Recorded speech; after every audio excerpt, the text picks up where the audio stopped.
Buenas noches, y esta es otra edición de Sentido Común. ¿Cómo les va? En un ratito vamos a hablar de los holdouts, en un ratito vamos a hablar de lo que pasó en la Cámara de Diputados, vamos a tener la posibilidad de hablar con uno de los que estuvo ahí presente. Pero lo que más me ocupa en esta primera reflexión de esta noche es el tema de la policía. Es el tercer muerto en 45 días producto no de la inseguridad, sino de la institucionalidad que representa la policía de la provincia. Anteriormente, cuando yo empezaba a ejercer el periodismo, y lamentablemente lo tuve que sufrir casi en carne propia por la muerte del hermano de una de mis productoras, recuerdo a Javier Rojas Pérez, en manos de la maldita policía, en aquel momento la discusión era por qué tenían el gatillo fácil, pero nunca por qué atropellaban a la gente.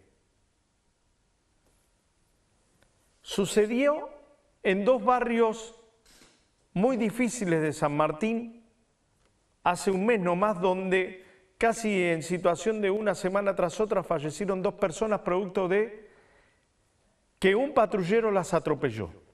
Estaban en la vía pública, pero reitero, en un barrio difícil, la policía no está en condiciones de actuar porque a veces son cómplices o a veces son socios o a veces directamente tienen una situación que televisivamente no podemos describir con claridad.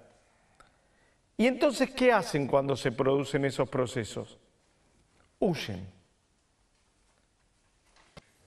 Vivimos esta semana otro episodio, pero ya no en la vía pública, directamente en la vivienda particular de un camionero que estaba durmiendo y que se le apareció una camioneta y lo mató.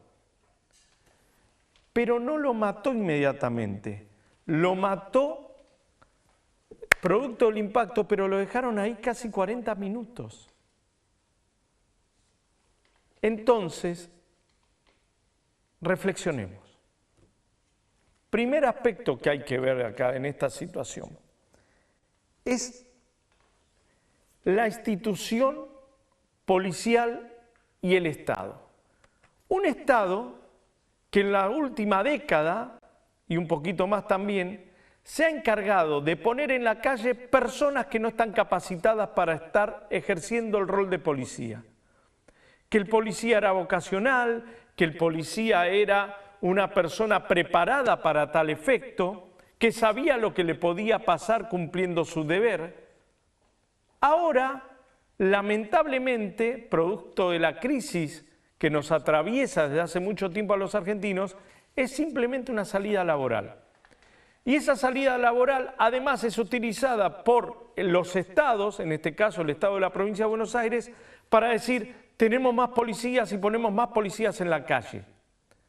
Policías jóvenes, sin preparación, que no saben tirar un tiro o no saben manejar.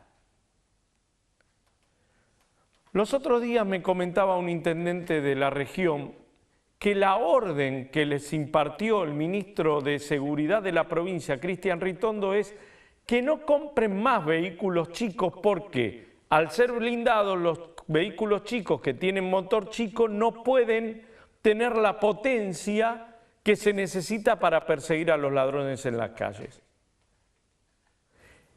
Y inmediatamente les advirtió a los intendentes presentes que lo mejor sería que solamente compren Hilux o Ranger. ¿Me sigue? Entonces, la Hilux y la Ranger, con el gran poder de su motor, el blindaje adicional que tienen no les provoca mucho problema para la circulación rápida.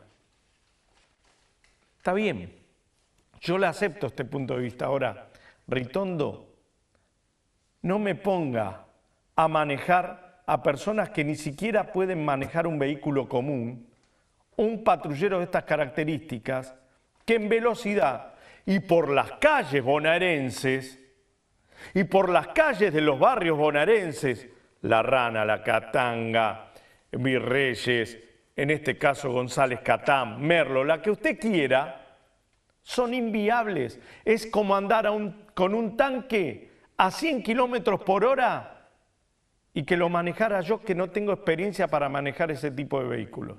¿Qué va a pasar? Lo que está pasando.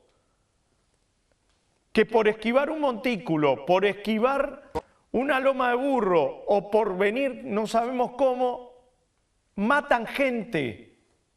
Entonces, el problema no solamente es del policía, es del policía que por una necesidad laboral es policía, pero fundamentalmente el gobierno de la provincia, que en las sucesivas administraciones tiró a la calle gente que no está capacitada para esto, porque no los formó, porque los obliga a ir a lugares de vulnerabilidad extrema y además a trabajar en condiciones donde en los barrios marginales la policía no siempre suele ser la solución para los problemas que aquejan a los vecinos, sino que es parte del problema. Por último, ayer venía a las 11:30 de la noche desde el programa que realizo en Ramos Mejía y agarro para llegar hasta casa por la calle Alem y por ende paso por la placita Alem, antigua Plaza de la L.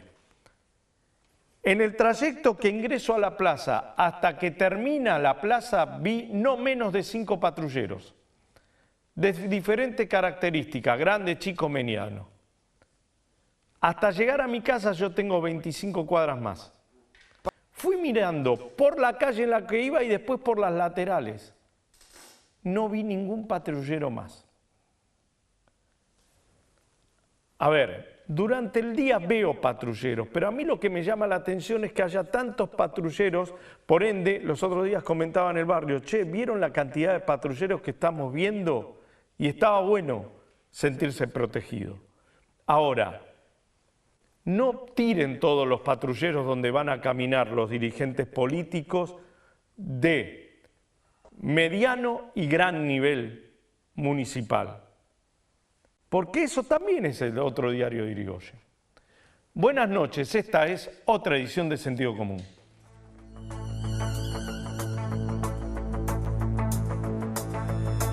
De Tigre se realizarán estudios de alta, media y baja complejidad de manera totalmente gratuita para nuestros vecinos. Tomografías, ecografías, radiografías, mamografías, audiometrías, electroencefalogramas y también ergometrías, espirometrías, electromiogramas y Holters. Nuevo Hospital de Diagnóstico de Tigre. La salud en imágenes. Te presentamos Tigre Urbano, tu municipio mucho más cerca. Ahora podés participar haciendo reclamos de servicios de una manera mucho más fácil. Desde tu smartphone o tu PC podés reclamar por esas cosas que ves en la calle que crees que deberían mejorar. Cables caídos, lámparas quemadas, baches, ramas molestas, tapas en mal estado, problemas de tránsito, etc. El municipio seguirá de manera online los pedidos y los irá resolviendo a la brevedad. Descarga la aplicación en tu celular o entra desde tu computadora tigreurbano.gov.ar. Ahora tenés en tu mano la posibilidad de ayudar a mejorar a tu ciudad. Sin burocracia, rápido y fácil. Simplemente entras a Tigre Urbano y lo usás. Sigamos innovando, sigamos creciendo. El municipio de San Martín inauguró el primer natatorio municipal en José León Suárez. El edificio posee una superficie de 4.500 metros cuadrados y comprende 2 piscinas, una descubierta y otra semiolímpica, climatizada y con techo corredizo automático. De esta manera, San Martín cuenta con uno de los complejos natatorios más modernos del país que podrá ser disfrutado por más de 500 vecinos por semana. Municipalidad de San Martín. Fortalecimos el sistema municipal de salud para brindar un servicio completo y de calidad para todos los vecinos de San Martín. Realizamos obras de ampliación y refacción en el Hospital Thompson con una nueva guardia, 6 quirófanos, servicios de neonatología, salas de parto, todo de última generación. Ahora más vecinos se atienden en los hospitales y centros de salud de nuestra ciudad. Sigamos cambiando San Martín, nuestro lugar. Transportes Olivos recomienda. Saque los residuos de su domicilio en bolsas cerradas a las 19 horas de domingos a viernes. Una ciudad más limpia es nuestro compromiso y el de todos. Transportes Olivos. Al cuidado del medio ambiente y el entorno urbano. Mejorando la calidad de vida de los ciudadanos. Estamos comprometidos con mejorar la educación en San Martín. Por eso, creamos el programa Buen Comienzo, una iniciativa colectiva y voluntaria para arreglar los edificios educativos antes del inicio de clases. Realizamos intervenciones en todas las escuelas públicas de la ciudad y hoy miles de niños y jóvenes aprenden en entornos más adecuados y seguros. Sigamos cambiando San Martín, nuestro lugar.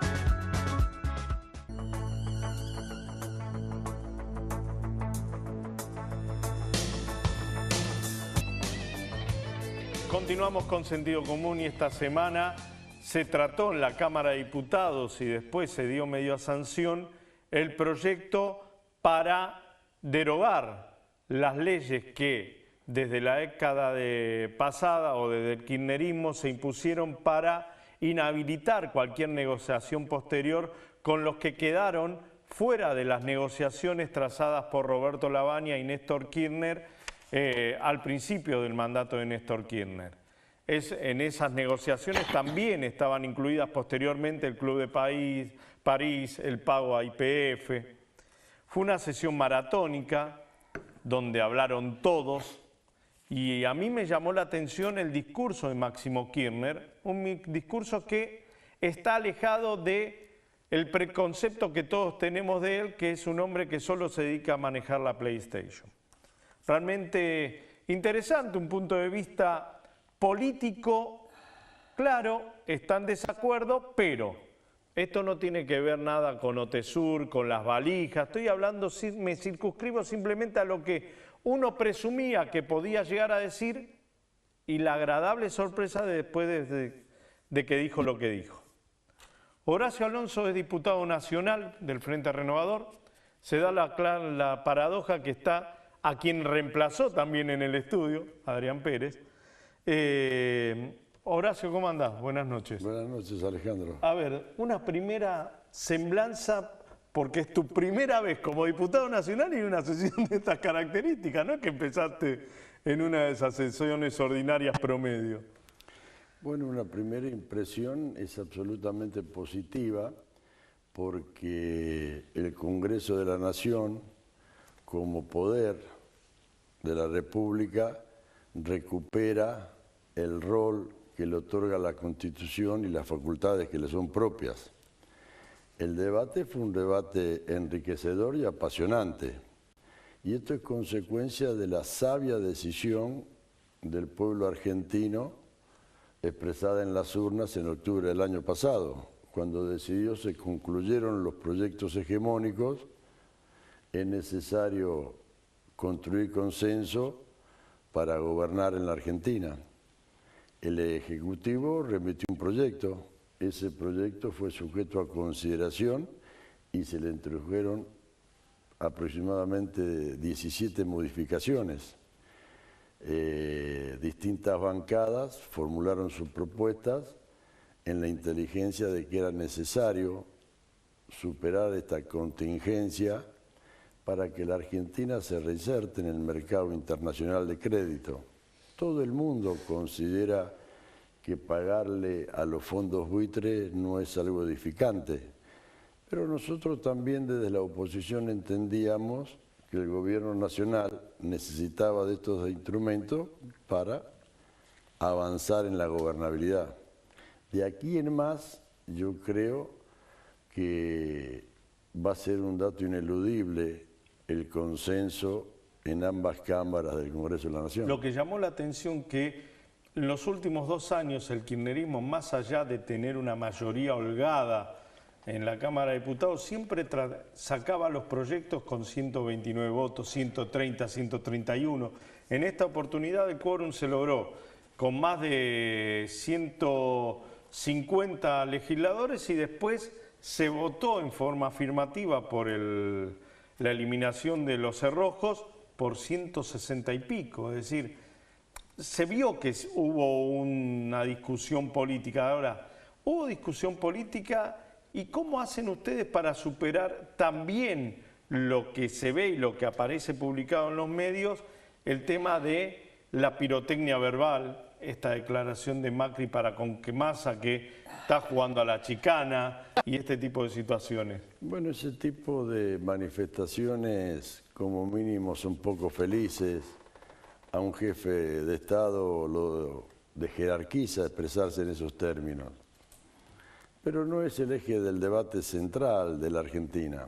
Lo importante es lo que dijiste al principio, que una mayoría lo suficientemente categórica se pronunció en una dirección inequívoca. Y eso por un lado habla de la responsabilidad institucional con que se está manejando la oposición y el fuerte deterioro político que se observa en el Frente para la Victoria. Hacías mención a las manifestaciones del diputado Máximo Kirchner.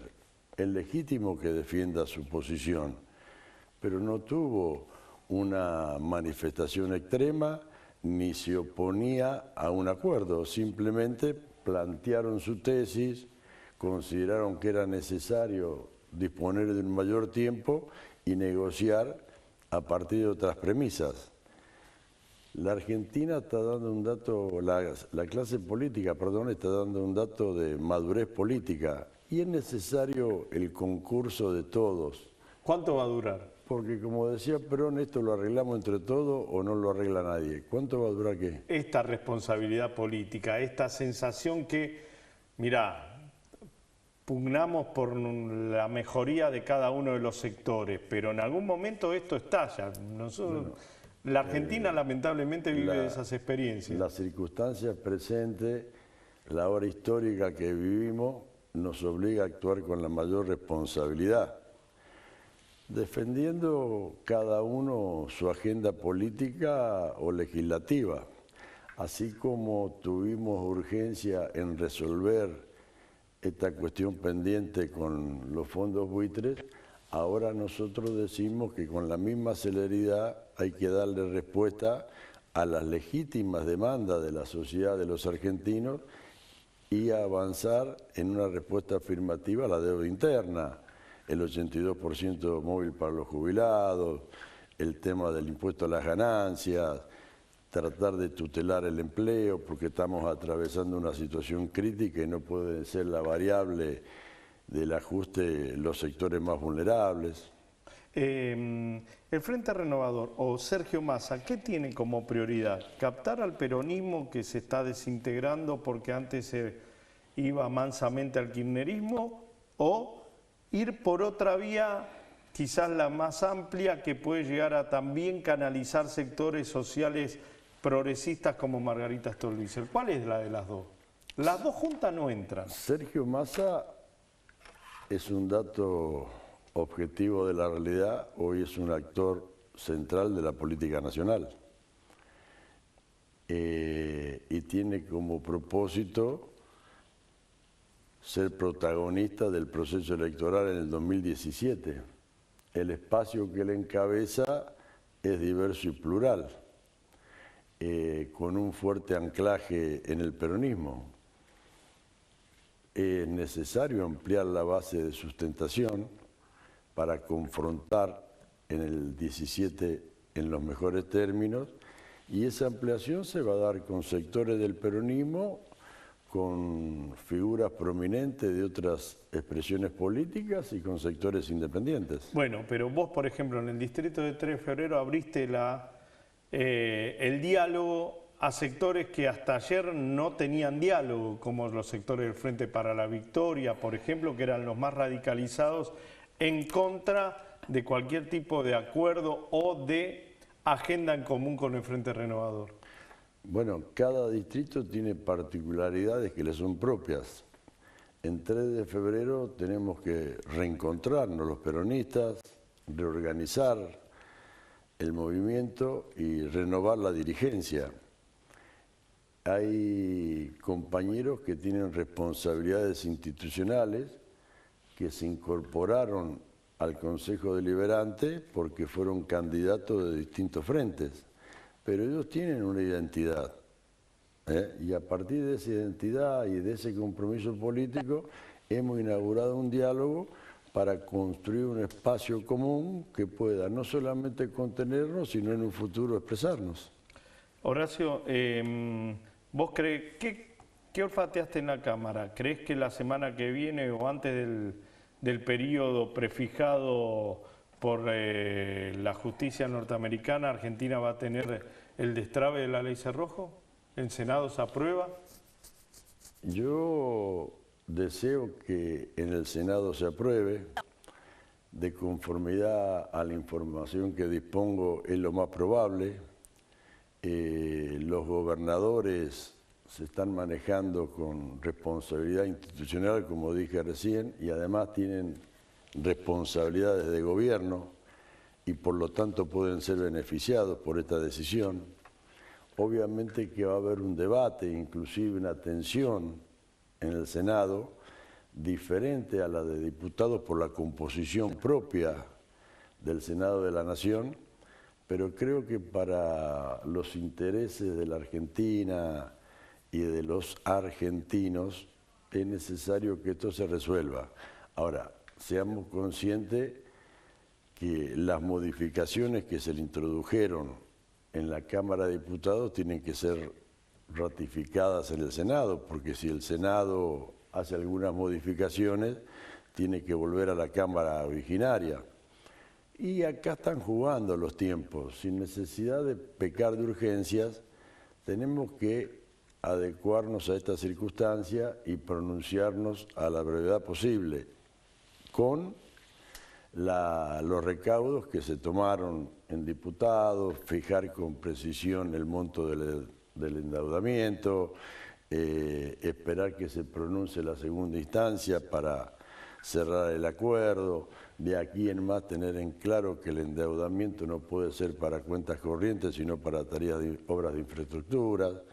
Yo creo que están avanzando en esa dirección. Horacio Alonso, muy amable, muchas gracias. Gracias a vos, Alejandro. Un instante en nuestros estudios, Adrián Pérez. Otro tema que no es de la urgencia, pero sí de la necesidad, la reforma política.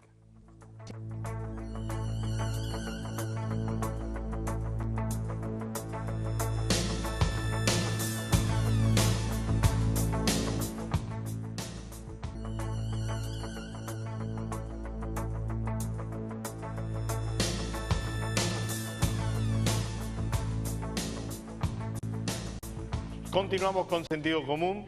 Le agradezco a Eduardo Zimmerman por mandarme el ejemplar de Cómo terminar con el fraude. Un libro que en estos momentos, después cuando termine la nota, se lo voy a dar personalmente a Adrián Pérez, que es el encargado de terminar con el fraude y además de que habilitar que lo que nosotros ponemos en el cuarto oscuro se vea reflejado después en la realidad y además no tengamos inconveniente de la falta de boleta, que tengamos que ir a ver al fiscal, nada de lo que habitualmente sucede. Pero antes de hablar de esto con Adrián Pérez, quiero hablar de lo otro, de lo que vimos todos los argentinos, que fue diferentes tipos de ratificaciones de lo que uno pensaba, que el eufemismo era el relato, la verdad es, che, te estamos vendiendo una película para que vos creas que estamos emancipando el país, pero la verdad el hecho concreto es que la queremos llevar toda. Aparecieron las valijas, aparecieron contando la plata, la nata no estaba mintiendo y además ahora apareció también que la contraseña de la antigua cuenta presidencial era el signo pesos en 2 oportunidades seguido por presidencia. Y para culminar todo esto, para ponerle una frutillita al relato, el casamiento griego de Zipolitakis con Otavis. Con lo cual, Sierra Maestra quedó muy lejos. Quedó muy lejos Sierra Maestra. Sí, ¿cómo estás, Alejandro? Mira, a mí me parece que esa imagen en la casa de cambio contando plata es brutal, pero de alguna forma evidencia lo que muchos veníamos diciendo que efectivamente ocurría en la Argentina, ¿no? Que más allá de lo que vos planteabas, que es el relato de un gobierno, había algo muy fuerte que tenía que ver con altísimos niveles de corrupción, que tenía que ver con un proceso de cartelización, por ejemplo, en obra pública, con la aparición de nuevos empresarios cercanos al poder, que eran los grandes enriquecidos, y que no eran ellos los grandes enriquecidos. En muchos casos lo que hay que investigar ahora es si efectivamente eran una especie de testaferros o que formaban parte de una ingeniería, pero que los recursos se volvían a quienes efectivamente gobernaban. La forma más palmaria de esto es, bueno, el que contrataba, cuando uno mira quiénes eran los que contrataban al hotel de la familia presidencial. Entonces, como que cierra el círculo, ¿no? Son los nuevos empresarios que son los beneficiarios de la obra pública, de las concesiones, etcétera, y que a su vez, digamos, tienen un vínculo absolutamente estrecho con el gobierno.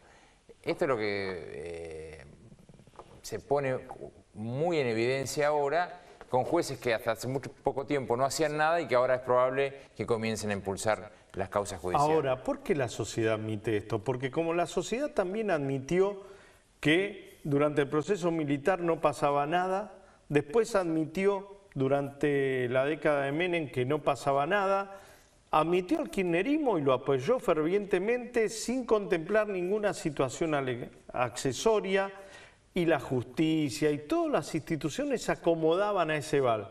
¿Por qué corremos siempre desde atrás? No, es una buena pregunta. Yo creo que hay un problema efectivamente en la sociedad argentina que no logramos poner en el lugar que corresponde poner el tema de la corrupción, ¿no? Porque yo creo que si hubiese una demanda también más fuerte de la sociedad, nosotros seríamos un país mejor. No lo quiero poner en responsabilidad. La responsabilidad mayor, obviamente, es la dirigencia política que tiene estos niveles de corrupción. Pero, en definitiva, lo que estoy diciendo es que a veces hay mucha tolerancia. Hasta los ¿no? medios también analizábamos las primeras discusiones públicas que encabezaban vos, Elisa Carrió, Graciela Ocaña, Margarita Stolbizer. Casi como banalizábamos esas situaciones, teniendo en cuenta, bueno, todo el sistema se mantenía en silencio. Sí, sí. Yo creo que, bueno, has mencionado, vos sabés que yo con Lilith hemos tenido, no muchas diferencias, pero hay que reconocer que esto ya lo planteó originalmente, ¿no? Planteó, mire, Lázaro Báez es el gran empresario enriquecido desde la gestión Kirchner, que partieron de unas empresas que hacían obra pública chiquita y se convirtieron en los grandes concesionarios de la obra pública nacional. Que eso no es Lázaro Báez, sino que es el propio gobierno, que es una forma de retorno de esa plata al gobierno, a los políticos que integraron el gobierno. Entonces, entonces hay que poner también atención a lo que dice ahora, me parece, ¿no? Porque ahora también dice, bueno, mire que Chegaray le están dando el control de la AGN a un tipo que no tiene, digamos, los requisitos y la idoneidad moral suficiente para estar en un organismo de control. Me parece que es interesante, porque a veces surgen como... ¿De quiénes son los bonos de los fondos buitres? Sí, ¿por qué me parece esto interesante? Porque en algún momento, lo que digo es, algunas cosas que dice Carrió, como 10 años después le dicen, mirá lo que había dicho. Y pero la sociedad no quiere escuchar esas cosas. Eso es lo que nos pasa a nosotros como sociedad. Sí. Yo creo que no entiendo por qué queremos no escuchar estas cosas. Me parece que son cosas centrales. Ahora yendo a eso, me parece que este gobierno tiene que tener una actitud muy clara, no solamente respecto de la lucha contra la corrupción, sino en materia de transparencia. O sea, poner mucho eje en lo que puede hacer la ciudadanía en términos de el control permanente sobre la gestión. Y ahí hay como dos líneas en las cuales se está trabajando, pero que esto también requiere como un cambio cultural de la sociedad. La primera es el tema de la transparencia activa, ¿no? O lo que se llama gobierno abierto, un gobierno que pueda publicitar toda su información, donde rápidamente... Estás armando un proyecto de ley de información pública. Nosotros vamos a presentar un proyecto de ley de acceso a la información pública, y se ha presentado a su vez desde el Ministerio de Modernización esta idea de gobierno abierto, donde el gobierno tiene la obligación de informar las contrataciones, el personal, digamos, todo tipo de contratación de obras, servicios, licitaciones, y que eso esté abierto a la ciudadanía. Cuando vos empezás a transparentar toda la información que está en manos del Estado y la pones muy visible, eso te eleva muchísimo la vara y eso, en términos de transparencia, tiene un efecto bueno, ahora hay un nudo que no pueden desatar, que es el contrato con Chevron. Sí, efectivamente. Ahí, ciertamente, hay un... Yo no conozco las particularidades del contrato, pero por eso establecemos una ley, vamos a promover una ley de acceso a la información pública, y el criterio es bastante claro en la ley. Toda persona puede pedir información Todos los entes están obligados a darla, no solamente... ¿Con esta ley no podría haber habido contrato con Chevron con cláusulas secretas? No, la ley establece concretamente sí la posibilidad de que por cuestiones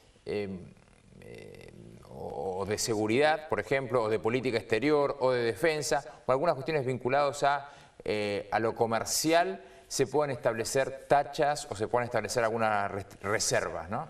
Eso es así.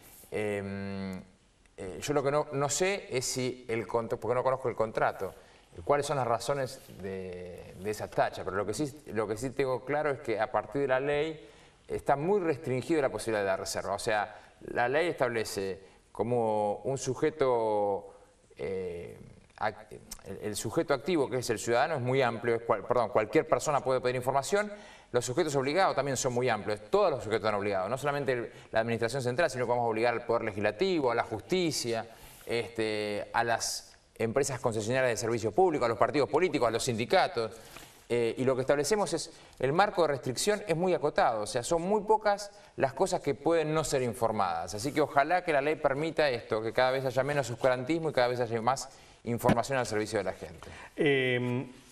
Acá estaba leyendo algunas de las notas al pie que pone Eduardo en su libro. Dice: el pueblo no debe contentarse con que sus jefes obren bien, deben aspirar a que nunca puedan obrar mal. Está muy bien. Que esto creo que es un criterio. Ahora, ¿a vos cómo se te hace hablar ahora de reforma política cuando nosotros nos acordamos que es importante votar bien, rápido y transparentemente 2 meses antes de las elecciones, cuando vemos y nos asustamos de la lista sábana de 7 cuerpos? Sí. ¿Te dan, Marco, te dan oportunidad de expresarte y se adhieren a la idea esta de la transparencia hoy, que falta 1 año y medio para las elecciones? Sí, no solamente falta 1 año y medio, sino que obviamente el contexto es un contexto de un gobierno que se inicia, pero que se inicia con 7 puntos de déficit, 30% de la población en la línea de pobreza, 7% en indigencia, dificultades indudablemente para la adquisición de deuda. Entonces, la discusión hoy central es holdout, inflación, desempleo, ¿no? O sea, hay una economía parada hace 4 años que no genera empleo privado, que solamente genera empleo público, que ha tenido un nivel de recaudación récord y a pesar de eso generaste durante 10 años casi déficit fiscal. O sea, una administración muy mal. Entonces, cuando esto pasa, la sociedad hoy prioriza, y también la política, otras cosas. Es decir, cómo va a resolver tarifas, cómo va a resolver inflación, cómo va a resolver deuda. Entonces, el tema electoral parece no ser prioritario. Lo entiendo. Me imagino a un gobernador diciendo: a ver, Frigerio, ¿por qué me lo mandabas a Adrián Pérez a hablar de reforma política cuando yo quiero que me mandes 500 palos porque no llego a fin de mes? No, por eso digo, seguramente no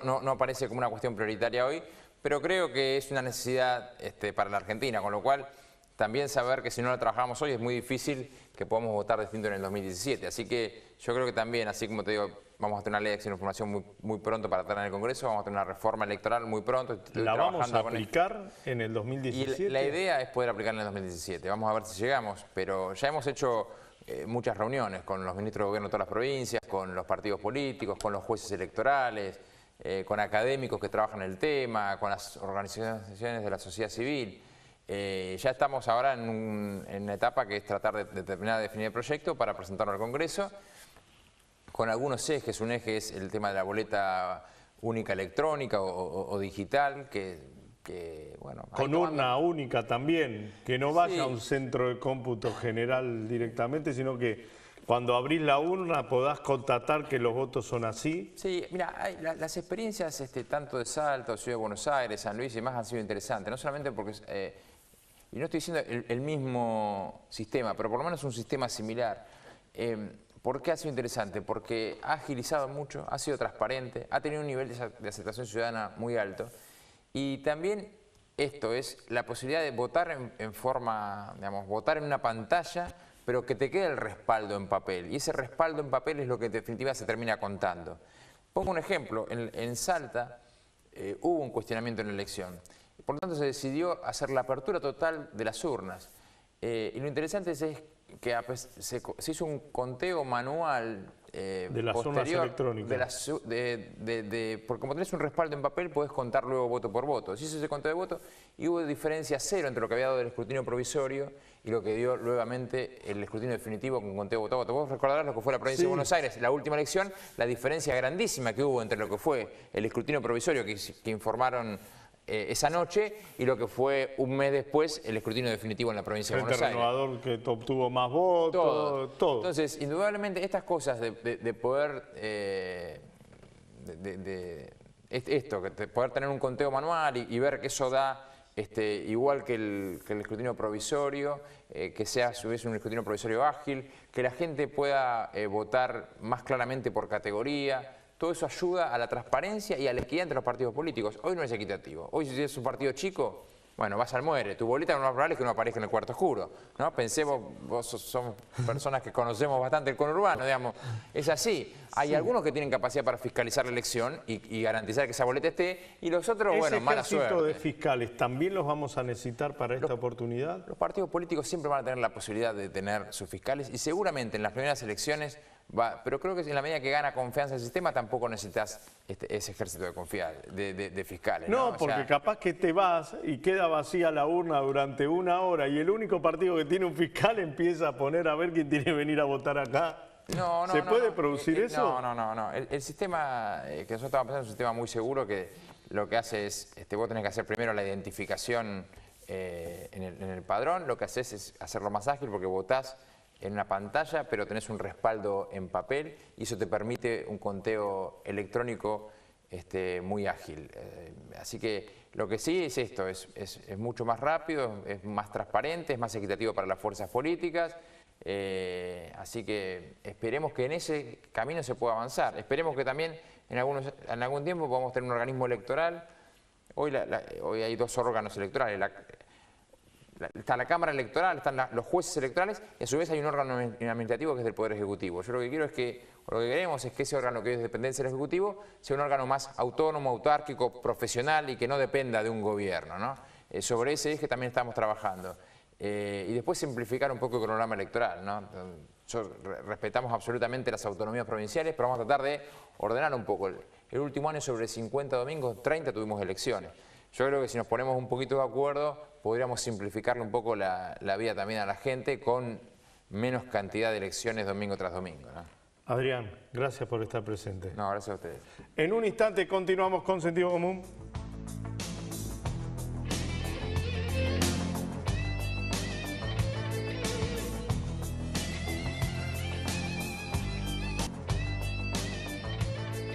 Buenas noches y esta es otra edición de Sentido Común. ¿Cómo les va?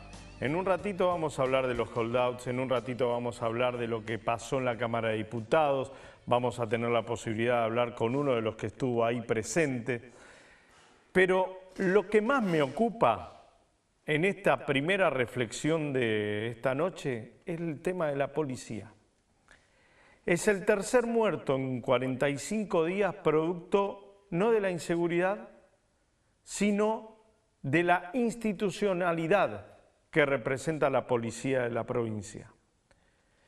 Anteriormente, cuando yo empezaba a ejercer el periodismo, y lamentablemente lo tuve que sufrir casi en carne propia por la muerte del hermano de una de mis productoras, recuerdo a Javier Rojas Pérez, en manos de la maldita policía, en aquel momento la discusión era por qué tenían el gatillo fácil, pero nunca por qué atropellaban a la gente.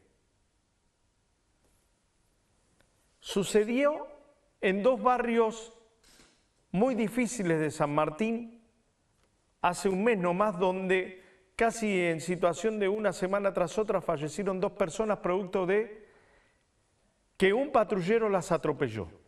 Estaban en la vía pública, pero reitero, en un barrio difícil, la policía no está en condiciones de actuar porque a veces son cómplices o a veces son socios o a veces directamente tienen una situación que televisivamente no podemos describir con claridad.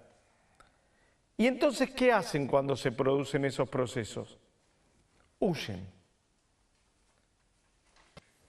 vivimos esta semana otro episodio, pero ya no en la vía pública, directamente en la vivienda particular de un camionero que estaba durmiendo y que se le apareció una camioneta y lo mató. Pero no lo mató inmediatamente, lo mató producto del impacto, pero lo dejaron ahí casi 40 minutos.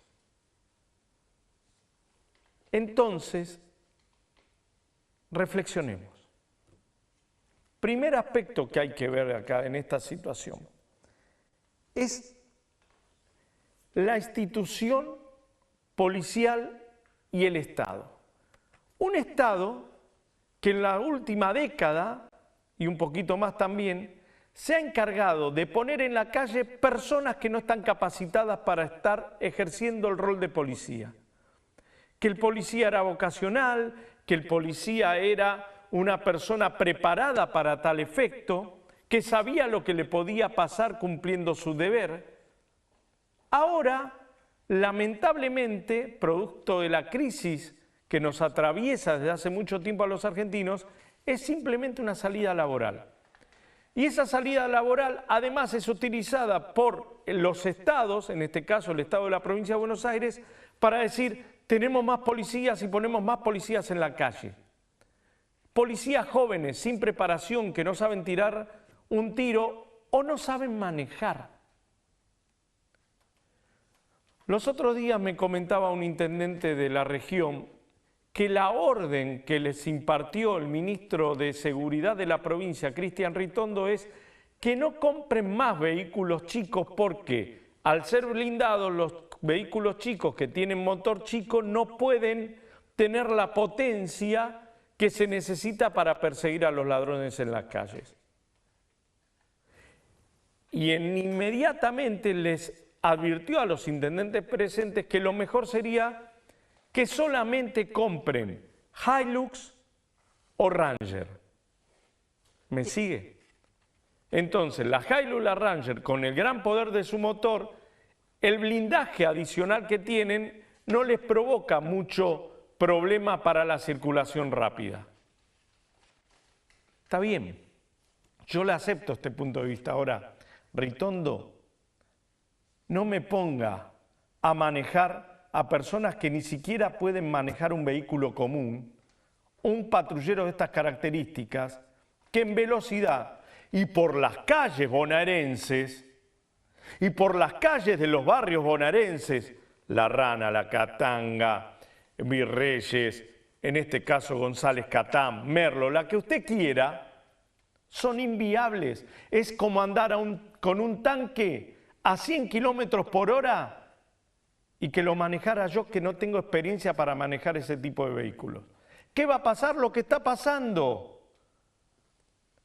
Que por esquivar un montículo, por esquivar una loma de burro o por venir, no sabemos cómo, matan gente.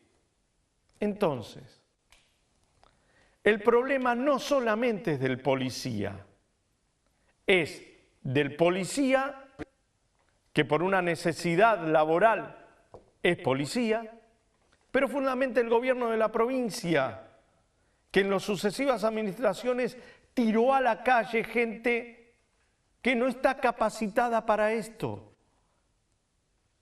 porque no los formó, porque los obliga a ir a lugares de vulnerabilidad extrema y además a trabajar en condiciones donde en los barrios marginales la policía no siempre suele ser la solución para los problemas que aquejan a los vecinos, sino que es parte del problema. Por último, ayer venía a las 11:30 de la noche desde el programa que realizo en Ramos Mejía y agarro para llegar a esta casa por la calle Alem y por ende paso por la placita Alem, antigua Plaza de la L. En el trayecto que ingreso a la plaza hasta que termina la plaza vi no menos de 5 patrulleros, de diferentes características, grande, chico, mediano. Hasta llegar a mi casa yo tengo 25 cuadras más. Fui mirando por la calle en la que iba y después por las laterales. No vi ningún patrullero más. A ver, durante el día veo patrulleros, pero a mí lo que me llama la atención es que haya tantos patrulleros. Por ende, los otros días comentaba en el barrio, che, ¿vieron la cantidad de patrulleros que estamos viendo? Y estaba bueno sentirse protegido. Ahora, no tiren todos los patrulleros donde van a caminar los dirigentes políticos de mediano y gran nivel municipal. Porque eso también es el otro diario de Irigoyen. Buenas noches, esta es otra edición de Sentido Común.